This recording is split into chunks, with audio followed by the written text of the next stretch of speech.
In 1982, I played organized football for the first time in the local Pee Wee League in a small town in southeast Texas. And with it came my first interest in watching football, namely the NFL. My father wasn't a religious football fan, but he watched football occasionally, and I would watch with him if I wasn't playing outside. When the 1982 season ended, it found Miami and Washington in the Super Bowl in early 1983. My father asked me who I wanted to win, and I told him Miami, basically because I liked their uniforms more. He bet me a quarter that Washington would win. Well, John Riggins ruined that for me, and I lost my quarter, but I did become a Dolphin fan. Next year, it was solidified with the addition of Dan Marino, which made it really exciting. And with that, I also became a lifelong NFL fan. Or so I thought. In 2016, when Colin Kaepernick took a knee, I was aware of him and why he was doing it, but I just ignored him. He was just one player of which I had no interest in otherwise. I started watching the 2017 season, but within 2 to 3 weeks I couldn't continue to keep watching. It's not easy to cut out something that you've been a fan of for 35 years. Ultimately, I asked myself, am I going to be a person who stood up for my beliefs, or just be another complacent American? But in 2017, when whole teams and pretty much the whole league took a knee, I couldn't ignore my conscience, and apparently I wasn't alone. So how much could our protests of the NFL and athletes really matter? How much could we influence the ratings? As I make this video, I'm sitting here the week before the Super Bowl. The championship games have been played. And after investigating, based on the Nielsen ratings, there was a 10% drop-off in viewers from 2015 to 2016. That was the year that Kaepernick took a knee. This season, there's been a drop of 13% from 2016 to 2017. To give you an idea of how significant this is, the NFL accounts for 46% of Fox's GRP. What this means in real terms is that fewer viewers means lower or stagnant ad revenue. Lower ad revenue means less TV money. Less TV money could mean lower bids from networks on the TV rights when they become available, which is less money for the NFL. Less TV money for the NFL means it could lead to less money for players under the salary cap when the new collective bargaining agreement is negotiated in 2020. Players could also be financially hurt because there will be fewer advertising opportunities for them. Not every company is liberal. The conservative companies are less likely to hire an NFL player to be in an ad of theirs. In just the last few weeks, the first round of the playoffs was down 13% from last year, and the second round of the playoffs was down 16% from last year. The championship games are only down 8% from last year, but that's still pretty significant. While it appears to be true that the NFL is losing young viewers as accounted for in the significant drop in the 18 to 34 category, it is also true that it's losing viewers across most categories. Interestingly, it is losing its largest racial demographic to older white men and women. Many would call these older white people racist for boycotting the players for what they consider racial inequality from the police, but I suspect there's another reason these older white people have tuned out. And if we were racist, why would we watch an NFL that boasts a player base that's 70% black up until this point, but stop only now?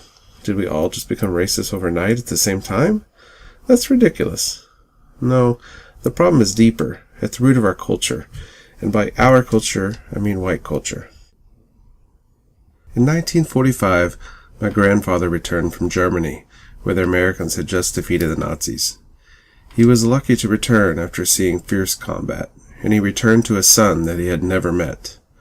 He had driven a tank from Normandy to Germany, and in my eyes he was a hero for it. His experiences in World War II must have been brutal, because he never wanted to talk about his time in the war. I was even instructed by family members not to ask him about the war because it bothered him to discuss it. There were times when he would be napping and he would start talking in his sleep about the war. He would get very frantic and upset and wind up waking himself up. He did this from the time I first recall him as a small child until his death when I was around 19. Yet he was the sweetest, most peaceful man I knew.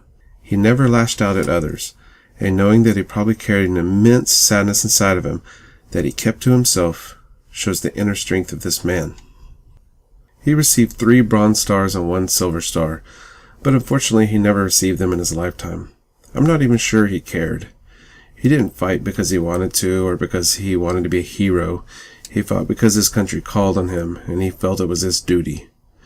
After his death, my father investigated the issue and found out he was never awarded these medals. My father later received them in my grandfather's stead, from Charlie Wilson. Yes, the same Charlie Wilson from the movie Charlie Wilson's War. My other grandfather died when I was only 5. I have only faint memories of him. He was a bit of a wild man, and my mother's side of the family didn't talk much about him. But he was a frogman in the Pacific Theater. I've been told he was a Japanese prisoner of war, which would account for why he had a difficult time fitting in when he came back to America. The Japanese camps were pretty brutal. I also have a third grandfather, who married my grandmother on my mom's side before I was born. I was raised thinking of him as my grandfather as well, and he was also in the Pacific Theater. He was an aerial photographer, and his role was photographing enemy locations by air. So he'd go up with the crew, fly over enemy bases, perhaps under fire, and photograph for a recon.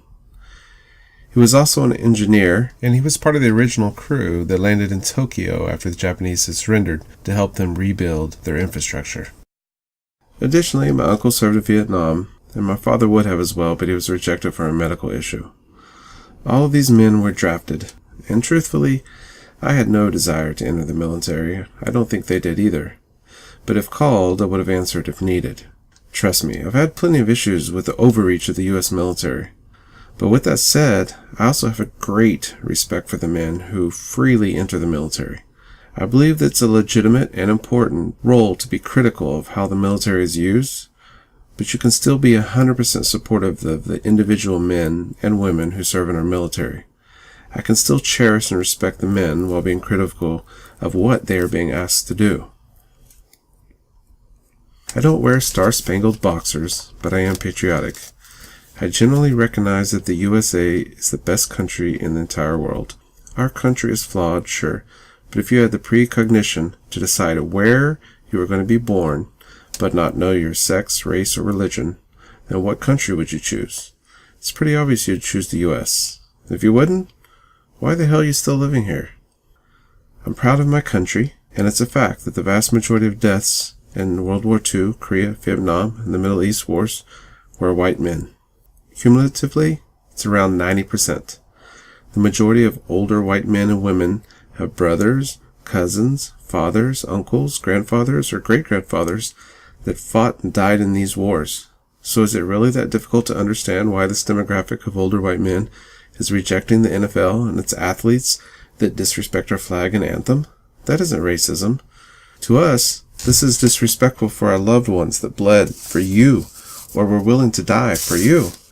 Maybe some of the kneelers don't desire to be disrespectful to our veterans, but that's our perception. Hey, maybe rappers aren't trying to be disrespectful to women when they call them bitches and hoes, but that's my perception. I'm a staunch advocate for free speech.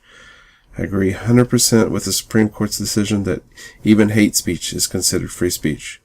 I believe that every man and woman has the right to express themselves, whether you like what they say or not.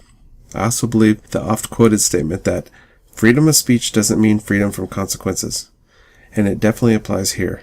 If you spew hate towards people, you'll probably face a consequence.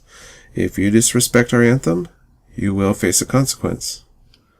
When I see a grown man kneel during the national anthem, I take it as a personal insult to the men in and outside my family who have sacrificed their mental welfare, their time, and for many their lives. It's like you're spitting on their graves, the graves of my forefathers. I believe that you have the right to kneel, to not stand, to do whatever you want during the anthem. Just understand you will be insulting me and mine, and you will be facing a consequence. Personally, I'll protest you and your livelihood, namely through the NFL. And like me, others will do the same. Will you still make enormous amounts of money without those of us who protest you? Yes, and you'll still make more than me. By a lot. But I ask you this, how much is your honor worth?